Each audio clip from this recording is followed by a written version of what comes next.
Hello मेरे प्यारे students, आज हम लोग बात करने वाले हैं क्लास 9th के चैप्टर नंबर 13 हम बीमार क्यों होते हैं। तो चलिए शुरू करते हैं। और आज का हमारा पहला पॉइंट है स्वास्थ्य। तो सबसे पहले हम लोग जानेंगे कि स्वास्थ्य क्या है, स्वास्थ्य किसे कहते हैं। तो जैसा कि आप देख रहे हैं पॉइंट नंबर 1 में लिखा गया है कि स्वास्थ्य वह अवस्था है जिसके अंतर्गत शारीरिक, मानसिक, सामाजिक कार्य समुचित क्षमता द्वारा उचित प्रकार से किया जा सके। जैसा कि समझ रहे हैं कि स्वास्थ्य वह अवस्था जिसमें हम लोग अपने कार्य को उचित क्षमता के द्वारा यानी उचित क्षमता से जितना होना चाहिए उस अनुसार, उस क्षमता से, उचित प्रकार से यानी जिस ढंग से होना चाहिए उस तरीके से यदि करते हैं तो उसे हम क्या कहेंगे, स्वास्थ्य कहते हैं।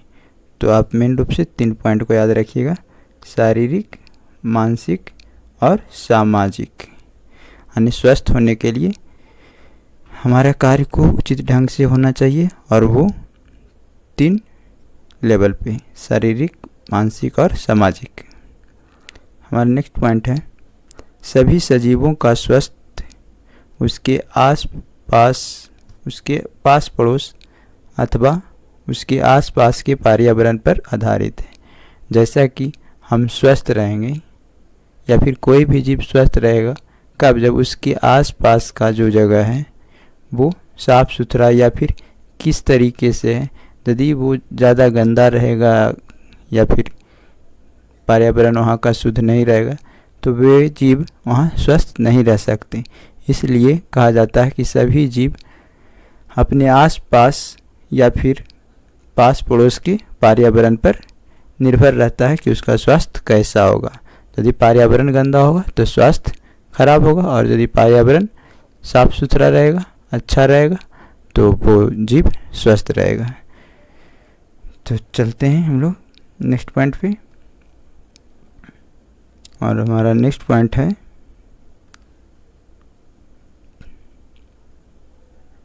Third point. जैसा कि आप देख रहे हैं थर्ड पॉइंट में लिखा गया है, थर्ड पॉइंट यहाँ पे कि हमारे भौतिक पर्यावरण का निर्धारण सामाजिक पर्यावरण द्वारा होता है। जैसा कि कहा गया कि हमारा जो भौतिक पर्यावरण यानी फिजिकल इन्वायरमेंट है, जो सामाजिक पर्यावरण यानी आसपास के समाज द्वारा निर्धारित किया जाता है। चौथा पॉइंट है कि भौतिक पर्यावरण का अर्थ क्या होता है। समझने में आपको दिक्कत लग रहा हो कि सामाजिक पर्यावरण तो समझ गए हैं कि आसपास का जो क्षेत्र है वो कैसा है, सामाजिक पर्यावरण। लेकिन भौतिक पर्यावरण क्या, तो भौतिक पर्यावरण का मतलब हो गया कि वहाँ का मौसम, तापमान, प्रदूषण, सफाई, गंदगी। भौतिक पर्यावरण का मतलब क्या हो गया, मौसम, तापमान, प्रदूषण, सफाई, गंदगी, याद रखिएगा। और नेक्स्ट पॉइंट है सामुदायिक स्वच्छता व्यक्तिगत स्वास्थ्य के लिए बहुत ही महत्वपूर्ण है। यदि मान लिया कि आपके आसपास के समाज में या समुदाय में स्वच्छता नहीं है तो आप खुद पर्सनली भी स्वस्थ नहीं रह पाइएगा। इसलिए व्यक्तिगत रूप से यानी किसी खास व्यक्ति को भी यदि स्वस्थ रहना है तो उन्हें अपने समुदाय को, समाज को स्वच्छ बनाना होगा। इसलिए यहाँ लिखा गया कि सामुदायिक स्वच्छता व्यक्तिगत स्वास्थ्य के लिए महत्वपूर्ण है। इससे पता चलता है कि यदि हमारा समाज, हमारा समुदाय स्वच्छ नहीं रहेगा तो हम खुद भी स्वस्थ नहीं रह सकते हैं। चलिए चलते हैं नेक्स्ट पॉइंट पे। और नेक्स्ट पॉइंट है जैसा कि आप देख रहे हैं ये अच्छी आर्थिक परिस्थितियाँ तथा कार्य भी व्यक्तिगत स्वास्थ्य के लिए आवश्यक है। हमारा जो आर्थिक परिस्थिति, हमारा रहन सहन, खाने पीने का ढंग, ये सभी या फिर हमारा कार्य भी हमारे स्वास्थ्य के लिए आवश्यक है। यदि हमारा आर्थिक स्थिति सही नहीं रहेगा, हमारा काम सही नहीं रहेगा तो भी हम स्वस्थ नहीं रह सकते हैं। चलते हैं नेक्स्ट पॉइंट पे, और नेक्स्ट पॉइंट है स्वस्थ रहने के लिए हमें प्रसन्न रहना आवश्यक है। यदि किसी भी मनुष्य को यदि स्वस्थ रहना तो उसे प्रसन्न रहना हो, क्योंकि जब तक वो प्रसन्न नहीं रहेगा, यदि वो दुखी रहेगा तो वो स्वस्थ नहीं रह पाएगा। यदि किसी से हमारा व्यवहार ठीक नहीं है और एक दूसरे से डर हो तो हम प्रसन्न तथा स्वस्थ नहीं रह सकते। इसलिए व्यक्तिगत स्वास्थ्य के लिए सामाजिक समानता बहुत आवश्यक है। जैसा कि यहाँ कहा जा रहा है, यदि हम जिस समाज में रह रहे हैं उसमें किसी भी व्यक्ति से यदि हमें डर है या फिर हमारे बीच का व्यवहार ठीक नहीं है तो हम वहाँ पे प्रसन्न और स्वस्थ नहीं रह सकते हैं। इसलिए हमें व्यक्तिगत रूप से स्वस्थ होने के लिए हमारे समाज में समानता होना चाहिए। किसी भी तरह का डर, भय या फिर ऊंच नीच का भाव नहीं होना चाहिए, तब जाकर हम लोग व्यक्तिगत रूप से स्वस्थ रह सकते हैं। चलिए हम लोग चलते हैं नेक्स्ट पॉइंट पे। हमारा नेक्स्ट पॉइंट है अपनी विशिष्ट क्षमता को प्राप्त करने का अवसर। अपनी विशिष्ट क्षमता को प्राप्त करने का अवसर भी वास्तविक स्वास्थ्य के लिए आवश्यक है। यहाँ कहा जा रहा है कि जैसे कि हमारी जो क्षमता है उस क्षमता को प्राप्त करने के लिए हमारे पास वास्तविक स्वस्थ होना चाहिए। यदि हम वास्तविक रूप से स्वस्थ नहीं रहेंगे तो हम अपनी क्षमता को प्राप्त नहीं कर सकते हैं, जो हमारी क्षमता है। नेक्स्ट पॉइंट है रोग मुक्ति के लिए आवश्यक है व्यक्ति का व्यक्तिगत साफ सफाई और स्वस्थ वातावरण एवं स्वस्थ भोजन। यदि हम रोग से मुक्त रहना चाहते हैं, यदि हमें कोई बीमारी ना हो, यदि हम ऐसा सोचते हैं तो हमें अपनी स्वयं को साफ सफाई पूरी तरह से करना होगा, साफ सुथरा रहना होगा और हमारे आसपास के जो जगह हैं, वातावरण है, उन्हें भी स्वस्थ रखना होगा और हमें स्वस्थ भोजन करना होगा। यदि ये सभी चीज़ों में से कोई भी चीज़ सही से नहीं हो रहा है, यदि ना तो हम खुद साफ सफाई कर पा रहे हैं अपना और ना ही तो हमारा वातावरण स्वस्थ है और ना ही हम स्वस्थ भोजन कर रहे हैं, तो हम फिर स्वस्थ नहीं रह सकते हैं, रोगों से मुक्त नहीं रह सकते, हमें किसी प्रकार की बीमारियाँ हो सकती है। चलिए चलते हैं नेक्स्ट पॉइंट पे, और नेक्स्ट पॉइंट है कि जब कोई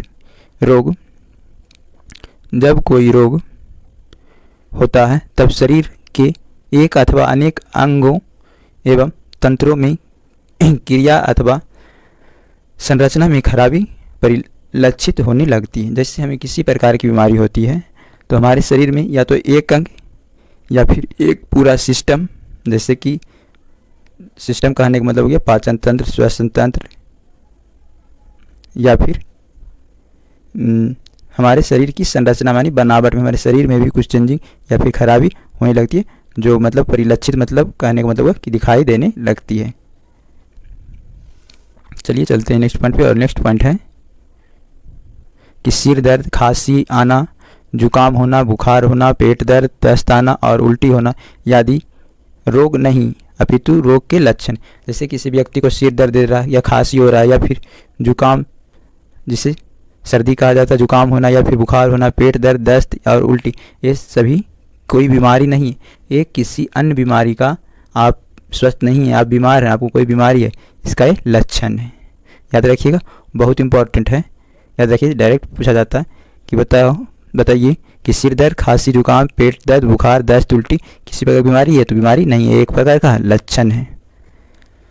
नेक्स्ट पॉइंट है लक्षण किसी विशेष रोग के बारे में सुनिश्चित संकेत देता है। लक्षण का मतलब क्या होता है, यानी या तो आपको कोई बीमारी है या फिर बीमारी होने वाली है, इसका क्या संकेत देता है, हमें पहले ही पता चल जाता है कि हम बीमार होने वाले हैं, जिसको देखकर रोग की पहचान की जाती है, संकेत है, इसलिए हम लोग वो संकेत से पता चल जाता है कि हम आगे बीमार होने वाले हैं या हमें किसी प्रकार की बीमारी है। इसके लिए प्रयोगशाला में परीक्षण भी होता है। जैसे मान लिया कि उससे पता नहीं चल रहा, वो लक्षण से पता नहीं चल रहा, तो हम लोग जाके लेबोरेटरी में यानी जांच घर में जांच कराते हैं, जहाँ क्लियर पता हो जाता है कि हमें इस तरह की बीमारी है। चलते हैं नेक्स्ट पॉइंट पे, और नेक्स्ट पॉइंट है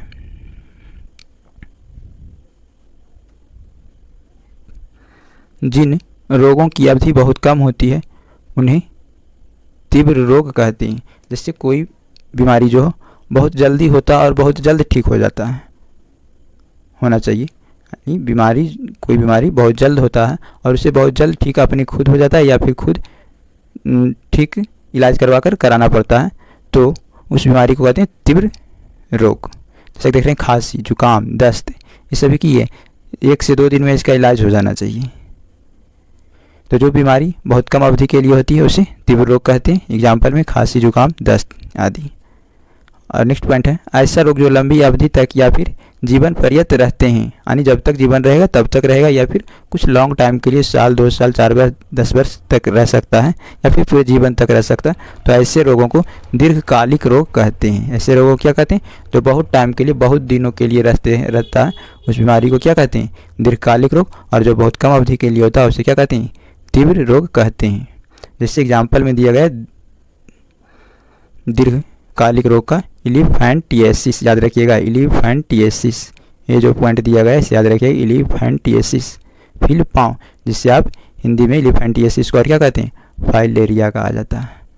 फाइलेरिया, फाइलेरिया याद रखिएगा। इलीफैंटिएसिस को क्या कहते हैं? फाइलेरिया। इलीफैंटिएसिस का मतलब फाइलेरिया, जो कि एक प्रोटोजोअन बीमारी, प्रोटोजोआ से होता है, प्रोटोजोअन बीमारी है, जो कि बुचेरिया से होता है। बुचेरिया नामक प्रोटोजोआ से होता है। जैसे कि आप जानते हैं इसमें कि हमारे नीचे का जो पैर है वो पूरी तरह से फूल जाता, और ये मतलब जब एक बार हो जाता तो ठीक नहीं हो पाता, और ये बहुत लंबे समय तक, यानी कह सकते हैं कि पूरे जीवन साथ रहता है। तो याद रखिएगा, यदि आपसे पूछा जाए दीर्घकालिक रोग का एग्जाम्पल बताइए, या दीर्घकालिक रोग का एक एग्जाम्पल, तो एग्जाम्पल हो जाए इलीफैंटिएसिस, जिसे हम लोग फाइलेरिया भी कहते हैं, और यह एक प्रोटोजोअन डिजीज है, और जो प्रोटोजोआ का नाम हो जाएगा बुचेरिया, जैसा कि आप यहाँ पे देख रहे हैं। चलिए चलते हैं नेक्स्ट पॉइंट पे, और नेक्स्ट पॉइंट हो जाएगा, और नेक्स्ट पॉइंट में जैसा कि आप देख रहे हैं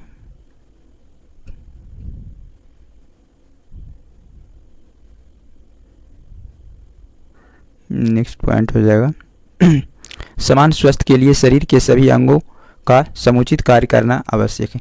यदि कोई व्यक्ति स्वस्थ है या फिर हम स्वस्थ हैं तो हमारे शरीर के जितने भी अंग हैं उसे उचित तरीके से कार्य करना आवश्यक। यदि हमारा शरीर का कोई भी अंग उचित तरीके से कार्य नहीं कर रहा, सही ढंग से नहीं कार्य कर रहा, तो हम स्वस्थ नहीं हैं। नेक्स्ट पॉइंट है तीव्र रोग जो बहुत कम समय तक रहता है, उसे सामान्य स्वास्थ्य को प्रभावित करने का समय ही नहीं मिलता है। जैसे हम लोग ऊपर बात किए थे, कुछ बीमारी जो बहुत कम समय के लिए रहता, और जब वह कम समय के लिए रहता तो हमारे सामान्य स्वास्थ्य को अधिक प्रभावित नहीं कर पाता, क्योंकि उसे पर्याप्त समय नहीं मिलता, प्रभावित करने का समय नहीं मिलता है। नेक्स्ट पॉइंट पे चलते हैं। दीर्घकालिक रोग बहुत लंबे समय तक शरीर में बने रहने के कारण हमारे सामान्य स्वास्थ्य को प्रभावित कर देता है। जैसे कि दीर्घकालिक बीमारी बहुत लंबे समय तक या फिर पूरे जीवन हमारे शरीर में रह सकता, जो हमारे सामान्य स्वास्थ्य को, यानी जैसे हम दिख रहे हैं, जितना हमारा वजन है और बहुत सारी चीज़ें हमारे शरीर में जिसे बदल देता है। जैसे वजन का कम हो जाना, जिससे आपको कोई बीमारी लंबे समय तक रहेगा तो आपका वजन कम हो सकता है, या फिर आपको थकान महसूस होने लगेगा, या अन्य दूसरे उपद्रव उत्पन्न हो जाना, जिससे हम लोग ये कह सकते हैं कि बेचैनी। किसी बीमारी के हो जाने से मतलब मनुष्य या आदमी शांत नहीं रहता, उससे बेचैनी जैसा समा जाता है। वही बात यहाँ पे लिखा गया है कि किसी अन्य दूसरे उपद्रव उत्पन्न हो जाना। नेक्स्ट पॉइंट पे चलते हैं, और हमारा नेक्स्ट पॉइंट है सभी रोगों के तत्कालिक कारण तथा सहायक कारण होते हैं। यानी जितने भी तरह की बीमारी हैं उसमें कोई ना कोई कारण है, या तो वो कारण अभी तुरंत लगे, तत्कालिक हो, या फिर कुछ दिन पहले का कारण हो, या फिर कोई सहायक कारण के कारण होते हैं। साथ ही विभिन्न प्रकार के रोग उत्पन्न होने के एक नहीं बल्कि बहुत कारण होते हैं। यदि किसी व्यक्ति को या किसी मनुष्य को कोई बीमारी हुआ तो कोई एक कारण भी हो सकता है या बहुत सारे कारण भी हो सकते हैं। नेक्स्ट पॉइंट पे चलते हैं। नेक्स्ट पॉइंट है वह रोग जिनके लिए तत्कालिक कारक सूक्ष्मजीव होता है, यानी वैसा रोग जो किसी सूक्ष्मजीव के कारण फैलता है, सूक्ष्मजीव के कारण होता है, उसे संक्रामक रोग कहते हैं। संक्रामक रोग कहते हैं। उदाहरण के लिए टिटेनस, हैजा, प्लेग, टाइफाइड, ये सभी सूक्ष्मजीवों से होने वाली बीमारी है, और ये बीमारी तत्कालिक है, यानी कुछ समय के लिए होता है। चलिए नेक्स्ट पॉइंट पर चलते हैं। और कुछ रोग जो सूक्ष्मजीव के कारण नहीं होते हैं और उनका कारण अन्य कारक होता है, उसे असंक्रामक रोग कहलाता है। वह असंक्रामक रोग कहलाता है, यानी वैसा रोग जो जीवाणुओं के कारण यानी सूक्ष्मजीवों के कारण होता है उसे संक्रामक रोग कहते हैं। और वे रोग जो सूक्ष्मजीवों के कारण नहीं होते हैं, इनमें कोई अन्य कारण हो तो उसे असंक्रामक रोग कहते हैं। जैसा कि कहा गया कैंसर, मोटापा, उच्च रक्तचाप जिसे कहते हैं हाई ब्लड प्रेशर। उच्च रक्तचाप का मतलब क्या हो जाएगा? High blood pressure. उच्च रक्तचाप का मतलब क्या हो गया? हाई ब्लड प्रेशर, जो कि एक किसी सूक्ष्मजीवों के कारण नहीं होते। मोटापा किसी सूक्ष्मजीवों के कारण नहीं होते। कैंसर किसी सूक्ष्मजीवों के कारण नहीं होते। कैंसर क्यों होती है? जब हमारी बॉडी के सेल अनकंट्रोल डिवीजन करने लगते हैं। अनकंट्रोल यानी हमारे कंट्रोल से बाहर, यानी बहुत ज़्यादा इसमें सेल डिवीजन जब होने लगेगा, अनकंट्रोल्ड सेल डिवीजन, तब जाके कह सकते हैं कि कैंसर है। चलिए चलते हैं नेक्स्ट पॉइंट पे। और नेक्स्ट पॉइंट हो जाएगा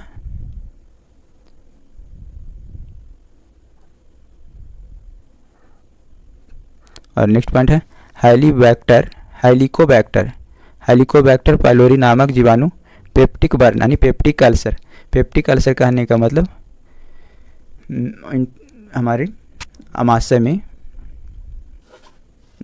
अल्सर हो जाना। पेप्टिक अल्सर यानी आपसे पूछा जाएगा, बताइए कि पेप्टिक अल्सर का कारण कौन सा जीवाणु है? तो पेप्टिक अल्सर का कारण हेलिकोबैक्टर पाइलोरी। हेलिकोबैक्टर पाइलोरी याद रखिएगा, हेलिकोबैक्टर पाइलोरी। चलते हैं नेक्स्ट पॉइंट पे। और नेक्स्ट पॉइंट हो जाएगा संक्रामक रोग का कारक जीव यानी संक्रामक रोग यानी जीवाणु सूक्ष्मजीवों से फैलने वाले बीमारियों का कारक कौन कौन सा हो जाएगा? जैसे यहाँ पे देख रहे हैं वायरस के अलावा और भी दिया गया कुछ बैक्टीरिया के अलावा फंजाई जिसे हिंदी में क्या कहते हैं?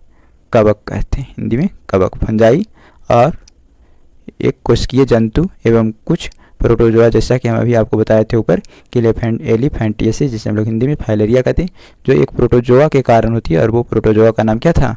बुस्चेरिया। तो जैसा कि यहाँ से पता चल रहा है कि संक्रामक रोग होने के लिए बहुत सारे सूक्ष्मजीव हैं। वो कौन कौन हो सकता है? वायरस हो सकता है, बैक्टीरिया हो सकता है, फंजाई हो सकता है, और एक कोशिकीय जंतु एवं कुछ प्रोटोजोन होते हैं।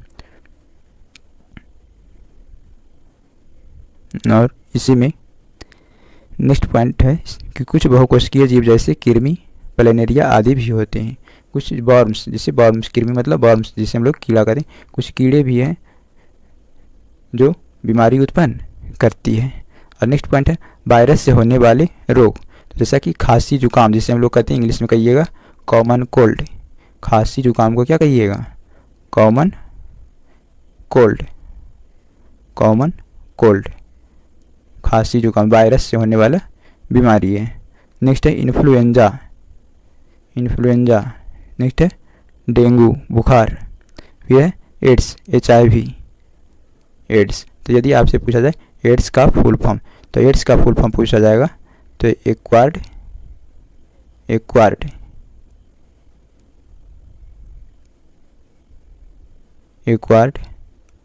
Immuno deficiency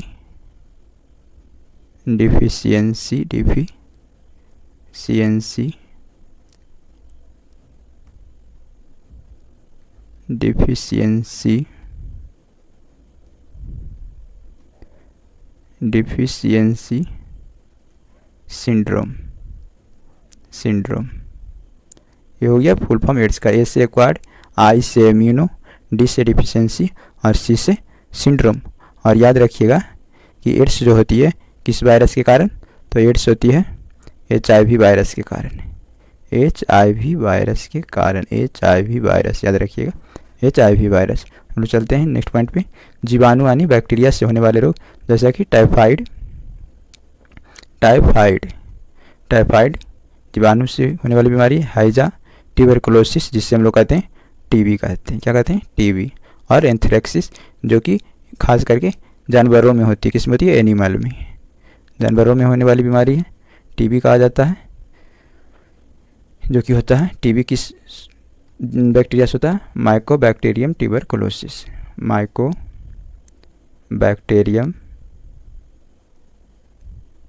tuberculosis, Mycobacterium tuberculosis से होता है, याद रखिए। और टाइफाइड जो होता है, टाइफाइड जो होगा सैल्मोनेला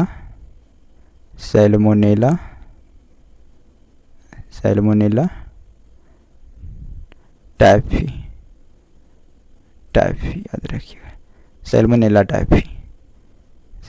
टाइफी से टाइफाइड होता है। और नेक्स्ट बता देते हैं हैजा जो यहाँ, और हैजा जो होता है जिसे कॉलरा कहते हैं, विब्रियो कोलेरा